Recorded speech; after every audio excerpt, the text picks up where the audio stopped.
Welcome back for another unboxing video. Today I'm very happy and excited to open the box of Mayan Curse.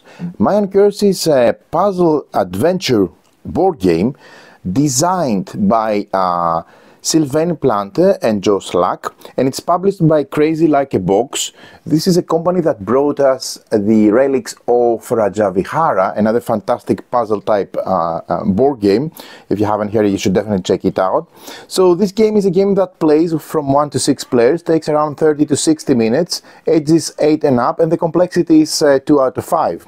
It falls under the categories of adventure games, ancient with puzzle elements, travel, and the main mechanisms used among others is chaining, connections, hidden victory points. It has modular board, pattern movement, point-to-point movement. It has a lot of push your luck, race, and of course it has a slide and push mechanism.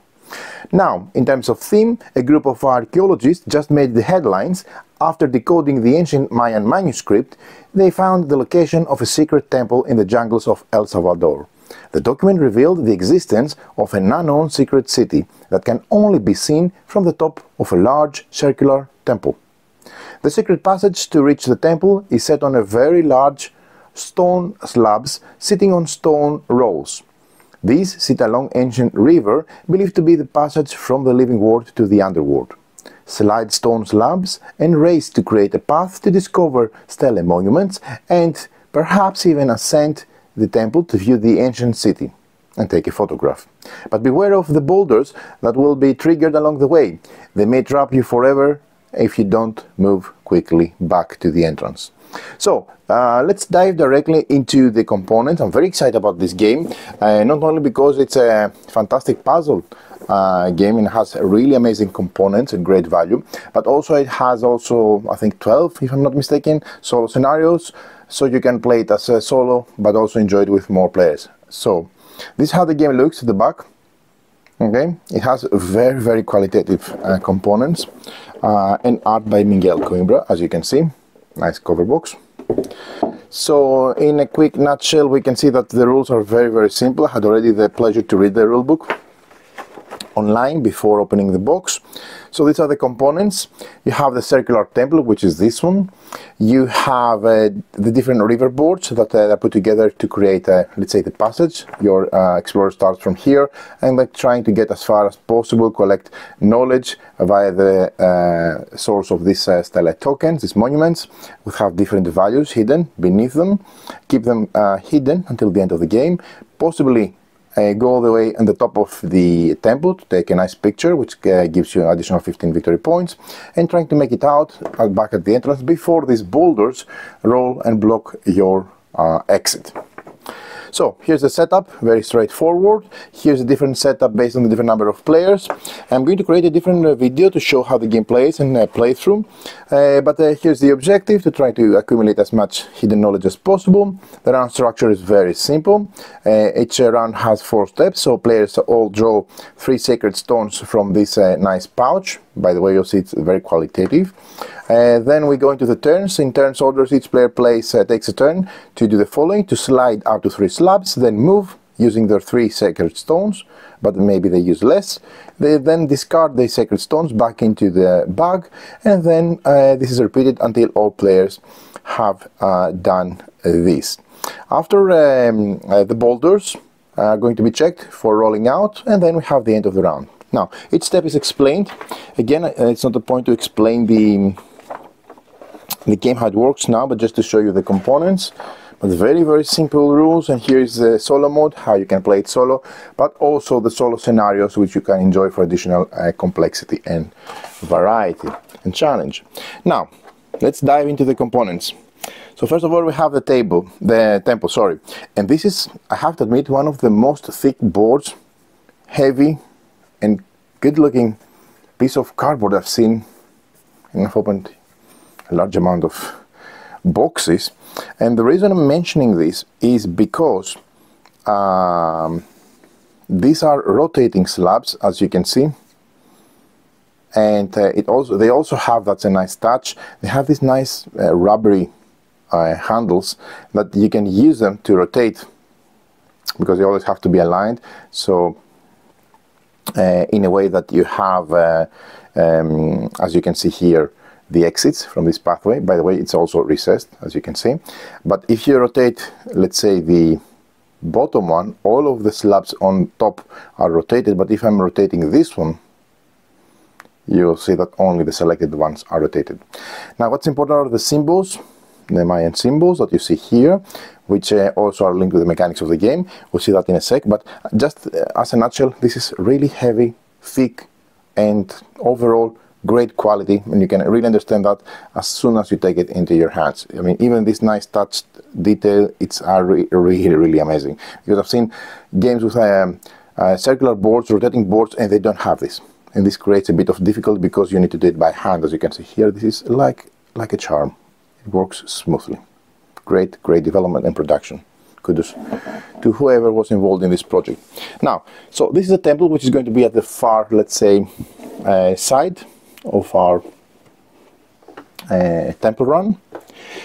Then we have these river boards which are going to be constructed, and again, look at the thickness of this monster. This is also matte print, so besides the nice art, it has also really nice, I should say, art. Okay, so one more. So we have two river boards. So first you have, let's say, the more wide one, and then you have the less wide one. But in between, you also have those, I don't remember how they're called, transition boards. Yes, this is how they're called.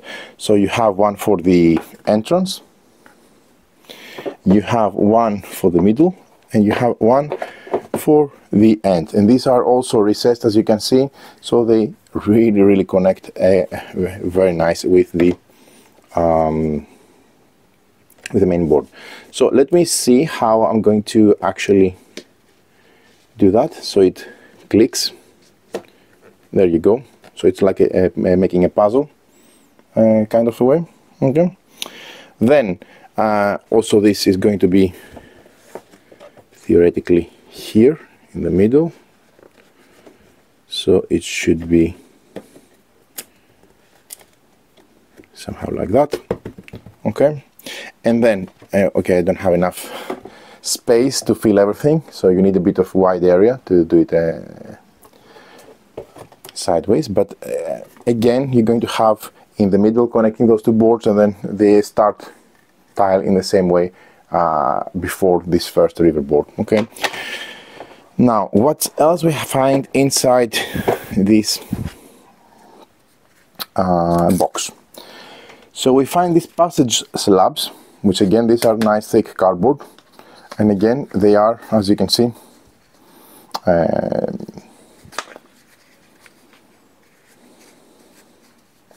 quite different from one another. Okay. So the way these work is they start somehow like that, let's say. So you place them randomly. There is some kind of setup which you're going to do gradually, but at the moment I'm just going to hide the river, because the river shouldn't be shown, because once it's shown, that means that you have moved more than 3 to the sideway. Okay, more on the rules later, but just to show you how you populate those. As you see, you create those slabs with the different symbols.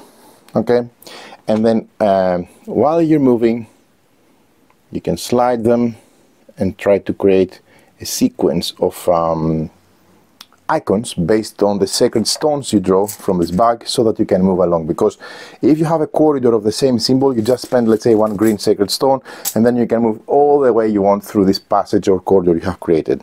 So these are like sliding, let's say, corridor slabs. Speaking of sacred stones, this is a really nice baggie with a nice logo, and then a nice also touch of the game, where this I should say plastic, very qualitative, dual printed.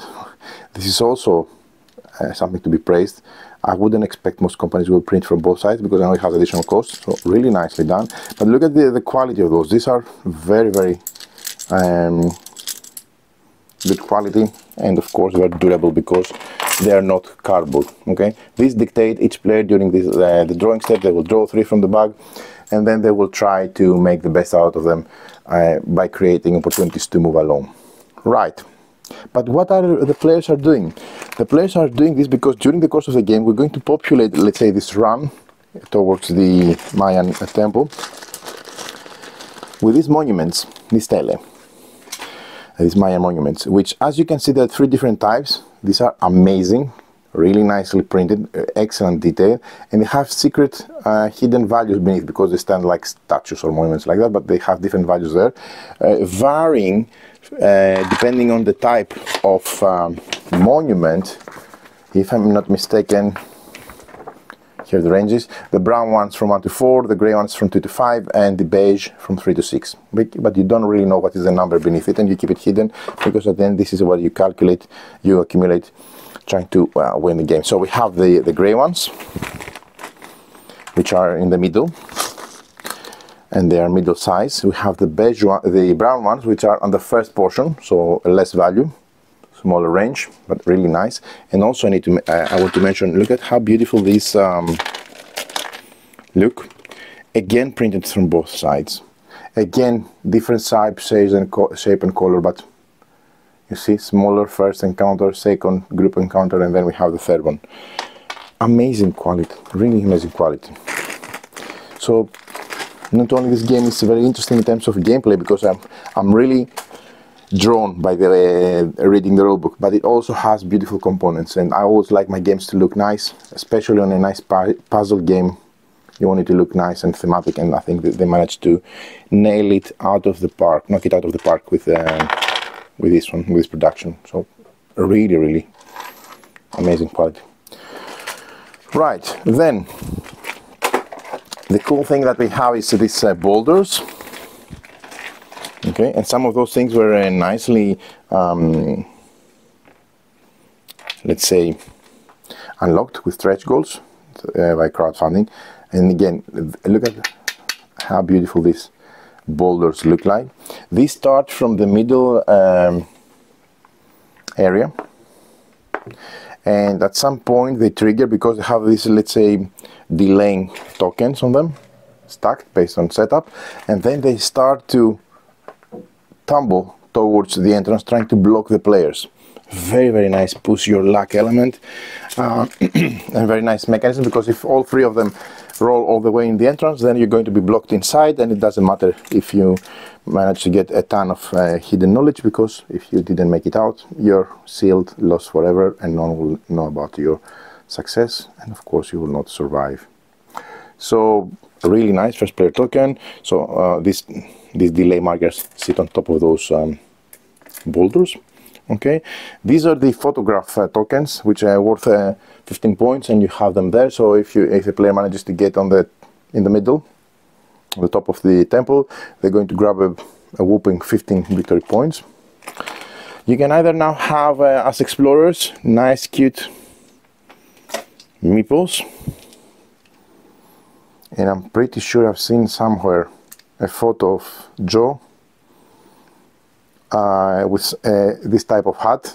So this is, I don't know if this is supposed to be mini Joe meeples, but in any case, they're mini meeple explorers, and they're really nice. Really, really nice. Okay, but also if you want to have standees, I think these were also unlocked during the Kickstarter, the crowdfunding campaign page, and this is nice.